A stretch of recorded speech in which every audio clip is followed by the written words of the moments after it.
Hello everyone, I welcome you all to my channel mechanical major. Friends, latest news जो आई हुई है regarding the DA and DNS allowance जो government ने 3 बार के रोके हुए थे। जनवरी 2020 से जो डीएनएस अलाउंसेज जो है, महंगाई भत्ता जिसे हम बोलते हैं, वो इंक्रीज़ होना था, बट ड्यू टू कोविड-19 इश्यूज़ वो चीज़ों को फ्रीज़ करके रखा हुआ था। फाइनली एक डिसीजन जो आउट हुआ है from the ministry of expenditure, ministry of finance जो होता है वहाँ से, द डिपार्टमेंट ऑफ एक्सपेंडिचर की जो डीएनएस अलाउंस फ्रीज़ किए गए थे उनको फाइनली रेगुलेट कर दिया गया है। एंड 1 जुलाई 2021 से, दैट मीन्स 1 जुलाई 2021 से जो पर्टिकुलर रेट में डीएनएस अलाउंस होना था, उस पर्टिकुलर रेट से जितने भी सेंट्रल गवर्नमेंट के एम्प्लॉयज़ हैं करेंटली वर्किंग एंड जो पेंशनर्स हैं उनको सभी को लास्ट अगर देखा जाए तो 17% था up to you can say 1 जनवरी 2020। उसके बाद इंक्रीज़ नहीं हुआ था।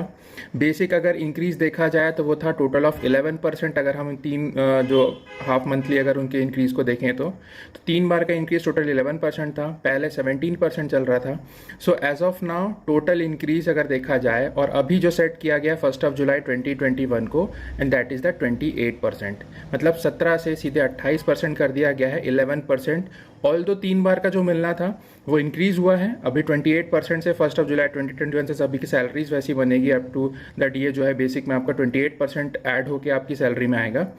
एक चीज़ इसमें और ऐड करूँगा रिगार्डिंग, बहुत एक र्यूमर उड़ रहा था, पहले भी एक फेक न्यूज़ आई थी जिसको प्रेस इन्फॉर्मेशन ब्यूरो ने फेक डिक्लेयर किया था। एक लेटर आया था कि the DA has increased and the arrears will be paid. Okay, तो अभी एरियस से रिलेटेड गवर्नमेंट ने ऑर्डर ये दिया है कि नो फर्दर एरियस नहीं मिलेगा। दैट मीन जो लास्ट 3 बार के जो डीए का जो एक कम्युलेटिव एरियस बनना था सभी जितने भी एम्प्लॉयज़ है उनका, वो नहीं बनेगा। एंड जो एप्लीकेबिलिटी रहेगी वो 1 जुलाई 2021 से लागू होगी, जो 28% एज डिसाइडेड है। इसमें एक चीज़ मैं और ऐड करना चाहूँगा फ्रेंड्स रिगार्डिंग कि if the DA is 28% now, मतलब द डीए 25% का जो अपना प्रोपोर्शन है, जो परसेंटेज है, वो इंक्रीज़ कर गया है। सो एज 25% इंक्रीज़ होने पे अगर आप लोग एचआरए क्लॉज देखेंगे, जो एचआरए क्लॉज 7 सीपीसी का आया था, उसमें क्लियर कट मेंशन है कि there will be increase in the HRA percentage also if the DA increases by 25%। HRA X class city का 24% था, वाई क्लास का 16% एंड जेड क्लास का 8%। एट प्रेजेंट 25% डीए इंक्रीज़ होने की वजह से ये जो एचआरए परसेंटेज है वो इंक्रीज़ हो जाएगा। एंड द एचआरए परसेंटेज अब जो फाइनलाइज होगा up to 50% of the DA, मतलब 25% से लेके 50% तक जो एचआरए सेट होना है, that will be 9% for Z class, 18% for Y class and 27% for X class cities. तो जो भी कैंडिडेट, जो भी एम्प्लॉय, जो भी पेंशनर इन सिटीज़ में रिसाइड करते हैं उनको पर्टिकुलरली एचआरए का एक बेनिफिट मिलेगा। डीए इंक्रीज जो होगी 1 जुलाई से उनकी सैलरी में उनको इंक्रीज देखने को मिलेगा। But the only bad news you can say, जो एक्सपेक्टेड था कि एरिया सभी एम्प्लॉयज़ को मिलना है, वो नहीं दिया गया है।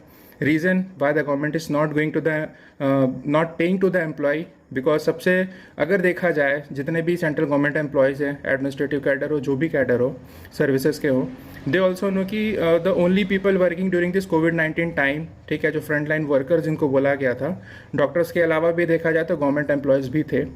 सो एज ऑफ नाउ उनको कुछ ना कुछ बेनिफिट देना था, बट डोंट नो वाई कि गवर्नमेंट इन चीज़ों को फेवर क्यों नहीं करती है, स्पेशली जो एम्प्लॉयज़ है उनको। They are showing that they will be having a burden of 34,400 crores burden every year for increase in the DA. But वो यही नहीं देख रहे हैं कि लास्ट 2 साल से सबसे ज़्यादा जीएसटी रिटर्न गवर्नमेंट को मिला है। The tax which they are paying, उसी टैक्सेस से गवर्नमेंट ने डेवलपमेंट प्लान करना है, गवर्नमेंट ने सभी एम्प्लॉयज़ को सैलरी पे करनी है। सो अगर उनको उन चीज़ों से फ़ायदा हो रहा है, चाहे वो डायरेक्ट टैक्सेस हो चाहे इनडायरेक्ट टैक्सेस, वो जाती है गवर्नमेंट ट्रेजरी में ही। और अगर वहाँ पे उनको बेनिफिट है, so the government should plan कि जो एम्प्लॉयज़ जो इतने रिस्क लेते हुए लास्ट 1.5 ईयर से वर्क कर रहे हैं, they are giving their best to resolve all the issues, तो उनको कुछ बेनिफिट दिया जाए। But they are only in the plan कि जब इलेक्शन का टाइम आएगा, जब और भी कोई ऐसा बेनिफिशियल टाइम आएगा जब गवर्नमेंट इन चीज़ों को शो कर सकती है, तभी वो इन चीज़ों का अनाउंसमेंट होती है। ठीक है, आई थिंक ये लास्ट स्टेटमेंट से आपको क्लियर हो रहा होगा, बिकॉज अभी कुछ स्टेट्स में इलेक्शन होने हैं। I think that is the result of providing the DA to the employees, because अगर ऐसा होता तो last year also, that means in the session of January to June only, the government can declare the DA, but उन्होंने declare नहीं किया है। अभी वो डिक्लेयर की है but with no arrears. So as of now friends, latest update में DA DR से रिलेटेड यही इन्फॉर्मेशन थी। That was my views regarding the government कि उनको क्या देना चाहिए था और क्या दे सकती थी। But still there is a decision, हो सकता है may be in future they may declare. Meeting जो हुई थी 26 ऑफ जून को, आउटपुट यही आ रहा था कि वो जो एरियस है वो मिलना था, but now the declaration has been made that no arrears will be paid and only the increased DA will be paid from 1 July 2021। सो आज के वीडियो में फ्रेंड्स इतना ही। वीडियो जिनको भी अच्छी लगे वीडियो को लाइक जरूर कीजिएगा, चैनल पे नए हैं तो चैनल को सब्सक्राइब जरूर कर लेना, because latest information and government job से रिलेटेड इन्फॉर्मेशन मैं हमेशा आप लोग के लाते रहता हूँ। Thank you friends.